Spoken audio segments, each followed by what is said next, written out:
வழக்கம் போல தான் மொதல் நாள் மீன் குழம்புனாவே மறுநாள் பேலன்ஸ் இருக்கும் இல்லைங்களா, அதனால் வந்து இன்றைக்கி ஒர்க் எதுவுமே அதிகமாக இருக்காது. சனுஸ்காவுக்கு மட்டும் தான் லஞ்ச் பாக்ஸ் ரெடி பண்ணுற மாதிரி இருந்துச்சு. வீட்டில் தயிர் இருந்ததுனால தயிர் சாதம் ரெடி பண்ணிவிட்டு சைடிஷ்க்கு வந்து மாம்பழம் வச்சு கொடுத்து அவளையும் ஸ்கூலுக்கு அனுப்பி விட்டுட்டேன். கைத்தொழில் ஒன்றை கற்றுக்கொள் கவலை இல்லை ஒத்துக்கொள் அப்படிங்கிறதுக்கு ஏற்ற மாதிரி தான் நான் 11th படிக்கும் போதிலேருந்தே வந்து ஸ்டிச் பண்ணுறதுக்கு கற்றுக்கிட்டேன். அதுலேருந்தே வந்து என்னோடய ட்ரெஸ்ஸு, எனக்கு பக்கத்தில் உள்ளவங்க ட்ரெஸ்ஸு இந்த மாதிரிலாம் தைச்சி கொடுத்து அதுலேருந்து கொஞ்சம் ஏர்ன் பண்ணிகிட்ருப்பேன்.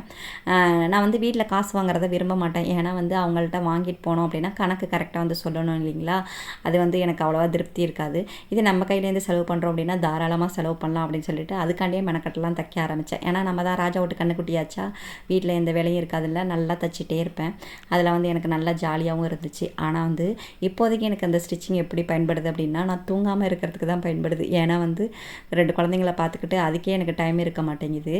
இப்போ என்னோடய ட்ரெஸ்ஸஸ்லாம் தைச்சிக்கணும் அப்படின்னா அந்த டைமில் நம்ம தூங்காமல் இருக்கலாமே அப்படின்னு சொல்லி அதுக்காக மெனக்கட்டு தைச்சிட்ருக்கேன்.